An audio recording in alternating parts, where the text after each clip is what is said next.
Good evening. This is Ken at Tortoise Capital with a review of the Tortoise Learning Ecosystem, a one-page top-level summary of my approach to developing professional skills for trading. This version zero point 0.8, July 2019.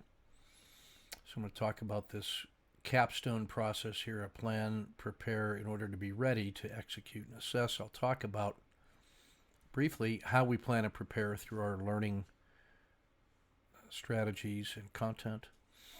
I'll talk about elements that are important for execution and then assessment, some real learning and reflective tools. I'm also going to talk about management and then alignment between strategy, operations, and tactics. And this really is the practical side of how we put this into sustainable operation. Let me start with the learning elements here first. We talk about four ways of knowing. It comes from the world of action research, that you can learn things through the theory and book learning. And there's things you can only learn by doing it consciously, studying it. And then things that you only learn through practice, getting lots of repetitions, where you develop the unconscious competence that develops deep learning in your hands. And then finally, teaching as a way of knowing that there are things you can only learn through trying to teach it to others, because you then develop empathy and find ways to explain your knowledge through different concepts or points of view, and that gives you a multi-lens perspective on what it is that you know. The house of trading is what we call building your own environment, knowing your own preferences, sorting out what your system quality numbers and your trader quality numbers are, so that you can determine what strategies and approaches are working for you, and where you also refine the skills and drills that allow you to execute without anxiety. The model base, a collection of practical systems, strategies, techniques, and tips. Those are your performance skills. Talk about learning about the domains of self-knowledge, systems knowledge, market knowledge, and then the knowledge of how to align those things to develop your sweet spot.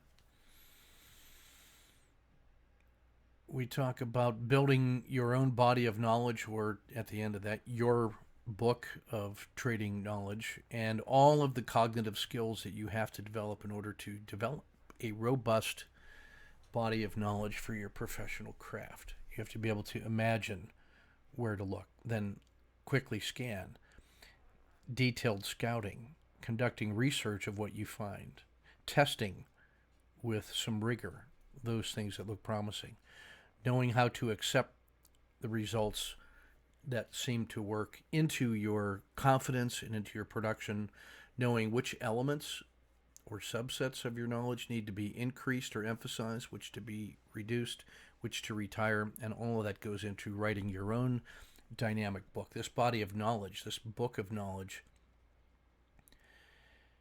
should be seen not as a crystal of timeless knowledge, but as a living, breathing, dynamic entity that evolves as the world evolves. And you've got a relationship with that as an author, but as a curator, as a shepherd, as an investigator, as an artist, as a performer.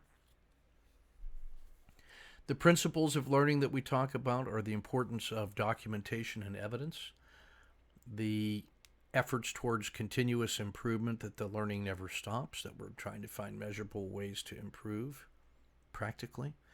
We think about knowledge, skills, and attributes as different components of our learning approach. The need for accountability, purposeful practice, and performance-oriented learning, so that you can put these things into action. We think about the maximum sustainable rate of learning and how to find out what that is and how to improve it, and then how to stay in that zone. The need for both critical and creative thinking to supplement the practical and professional knowledge you develop for day-to-day operations.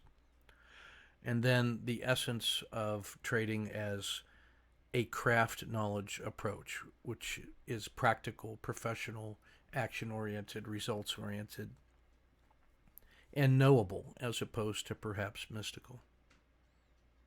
although there is some essence of spirit in all of this. The resources that we have assembled include home study courses, takeable at your speed through the web, resident courses, research weekends and research efforts, live trading weeks where we get together collaboratively and develop our skills, and many interesting ideas through group practice.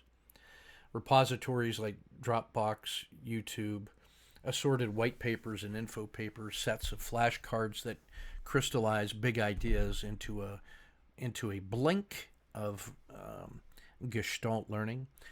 The 37 strategies document, which is up to about 45 or 46 right now, that summarizes in a nutshell a lot of the implementations of these big ideas I've hinted at. And then our glossary, which we use as a place for rigorous definitions. So if that's the learning environment, that's the side of our approach that emphasizes personal development. The top side there I'll talk a little bit about now, about execution and assessment, which is more on the operational piece. So we look at a developmental side and then also an operational, action-oriented side. Planning and preparing, I've already suggested, are in those courses. I won't belabor those because those tend to be specific to the particular systems and strategies and the techniques. But when we're putting those into action, we talk about these pieces, the four elements of time, will, pattern, and money, all four being required to be present for a trade to occur. A D3A process where we go through a set of iterations to detect targets, to decide on which to take and how to approach them, then delivering the trade in the right way, and then assessing the results. Talk about a blueprint for understanding the market and the sector, and then the specific target located inside a frame that gives us actionable information and boundaries for risk management, but also regions for initiative or discretion. The importance of the zero state that allows us to be in the optimum mindset for executing the trade. I call that the zero state. I use the model of rifle marksmanship, which has four components. First, achieve a steady position, reduce variation. Have a good sight picture, that's know your pattern and see the criteria. Breath control, regulate your biosphere. And then trigger squeeze, initiate the action in a smooth, orderly way, and be surprised into the trade.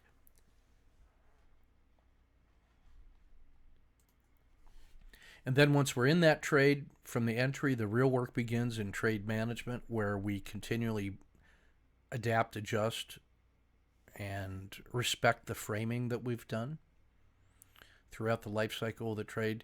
The importance of the difference between execution stops and position sizing stops for risk management and routine large numbers of trades. Absolutely essential idea. The notion of the no lose plus dinner for two exit, or the stop level, which allows us to make a significant change in our psychology with respect to risk to the seed capital. That turns out to be really important in our mindset. The importance of the histogram that helps us understand the nature of our system and allows us to shape our exit strategies based on evidence and professional approach. The importance of understanding the average win and how that shapes our exit management once we're in the money. And then the 2R battle drill, which really is a battle drill for exiting at any level of measured resistance so that we can make routine decisions in the most likely occurrence of all, and that is when the trade that's working and that we're simultaneously interested in getting more but also preserving what we have. How do we manage that routine decision in a way that feels proper, is professional, supported by evidence, and allows us to reduce the cognitive load when we're in that most expected condition? That's the one that we should rehearse the most, because that's the one that we would expect to happen the most. So we got to be very good on that one. Well, if that's how we execute, then the Techniques we use for assessment include a structured daily after action review where we consider the 4 phases of plan, prepare, execute, assess, and we look at ways that we might sustain the good things, improve the necessary things, and then commit to certain specific, precise actions for measured improvement in the next iteration of trading. We use marked up case study charts, our trade log and statistics for the day, studying the histograms of our systems and the results in order to make some of these decisions. As a part of that routine reflection, we develop a 4-column learning journal for those things that were aha moments that were above and beyond routine management, but which really suggest possibilities for deeper insights and a shift in our paradigms and our belief structures that incorporates those moments of surprise, adult learning moments, aha insights, our reflective thinking about them, the commitments to action we decide to undertake, and then the results that come from those experiments and hypotheses, which may very well end up being the next round of aha moment. So that 4-column learning journal allows us to mine the depths to help us manage routine things routinely, but also to find those hidden golden nuggets that may lead to great value in the future. We use the chat room as a public place to display our work and to show our homework and to focus ourselves through the eyes of others and in service to others. So that becomes a really important way for us to document our trading in public and to strive to do our best in public. A personal learning journal that allows us to tie all of these reflections together, the importance of accountability partners or teams that help us bring out the best each other and provide that mutual emotional social support in what can be a lonely endeavor. The possibility for monthly coaching calls to document these with structured feedback over longer periods of time, but in a way that allows us to make measured progress in that time frame. And then assessments of our mindfulness and how well we're able to be in the moment and execute according to the plan that we've committed to. That includes looking at our skills at achieving the zero state in the moment, our ability to focus, a technique called freeze framing, which is one of the ways that we can manage the stress that occurs from environmental engagement. You get a trigger. A freeze frame is a way to quickly use biomechanics and biofeedback to manage that stress when you see it coming. Ideas like totem animals and battle stations to help us quickly get back into that zero state. The book Atomic Habits by James Clear as a way to help develop those nudges, those small improvements to our habits that lead to long-term results. Journaling as a way to document and provide evidence for our own reflection. And then how well we're able to live the principles of acceptance and gratitude and forgiveness as we go about our daily work. Well, if that's some of the work of trading on the professional development and then the implementation side, there's also some housekeeping and management, a business-like approach that we can apply here. And so under management, I show the elements of the team that I think you need to have accounted for either as a persona inside yourself or as a technique that allows you to go through this subsystem that supports your overall efforts, or could actually be physical people on your team. Who are your stakeholders and who you're trading for? Who is your CEO that makes the final decisions? Who's your chief of staff that ensures you're spending proper amounts of time and in the right tasks on each of these subordinate roles and functions? Who's doing and how are you doing your accounting, research and development, production management, asset allocation between production systems, risk management at any given time across the enterprise? How do you scout? How do you engineer systems and refine them incrementally? How do you conduct your analysis and forecasting as a scientist? Where's the skeptic that keeps you from going off the deep end? That's an important part. Who is that trader that's pulling the trigger and being mindful and living in the moment? Who's your fireman that helps you respond to emergencies when you need them? Who's your counselor for those moments before we need it so that we have it? Who are your tribal elders for wisdom and mentoring? Those are the roles that should be on your team and as part of your business plan that allow you to engage in a lifelong pursuit of this. Our processes should be systematic, visual, robust, Kanban in the sense of Japanese management of incremental improvements and limiting work in progress in order to focus on the task at hand that's the most important. And then the idea of the Gemba, which is the place where the work is done, respect for the workshop, the workplace, the worker, and his processes. So this is part of those quality circles and an approach to orderly, professional, business-like behavior in your endeavors. How do we scale in management? How do we take those ideas through those steps in that body of knowledge that I alluded to before? How do we practically do that? How do we backtest and then decide when it's ready to paper trade forward, to prototype forward with skin in the game, to move it to limited production, to test it with the first increment of size, and then full production when it's online with the rest of the production systems, and trade it in a business-like manner. So Professor Henry Mintzberg from Canada on management talks about a triangle of skills for craft knowledge that combines management and leadership. It's not just science or art. It's not just science and art, but it also involves craft knowledge with your hands so that we can engage head, heart, gut, hands, and feet in the knowing of what it is that we're doing. And this should somehow be reflected in a master to-do list that the Chief of Staff accounts for, where we can decide what work should be in progress so we can focus on that and get it done, keeping track of the thing that's completed, but also considering all of the things on our master to-do list, how they are aligned with projects based on priority in those projects, and then what is the importance of the individual task within that project, high, medium, or low.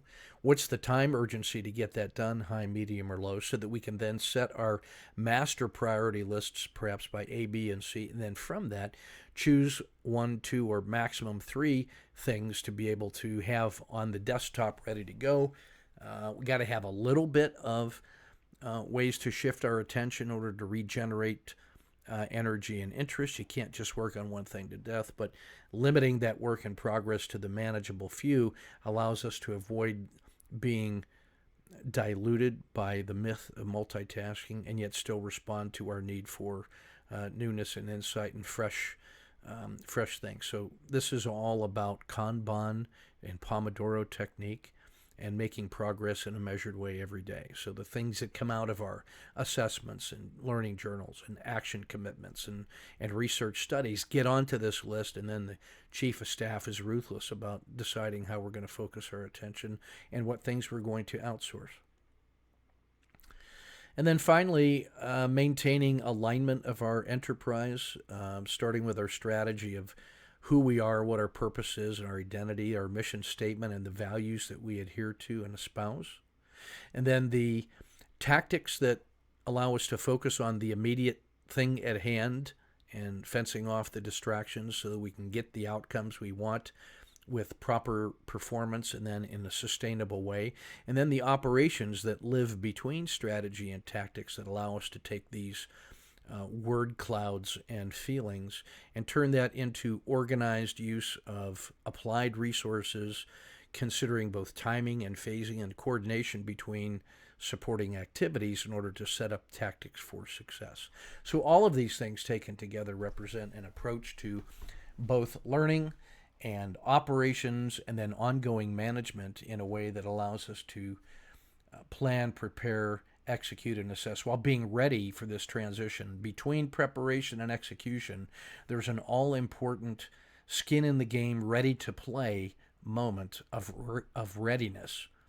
Emotional, mental, physical, spiritual, capital, preparation, all of that being ready to trade becomes an essential element that binds this process together. This is how we develop it under learning. This is how we do it in execution and assessment. This is how we manage it in a business-like way. And this is how we engage in strategic, operational, and tactical alignment so that everything we do is in support of who we are and what we aim to achieve in all our time dimensions. So that's what I mean by the ecosystem to a learning ecosystem. Thanks for your kind attention.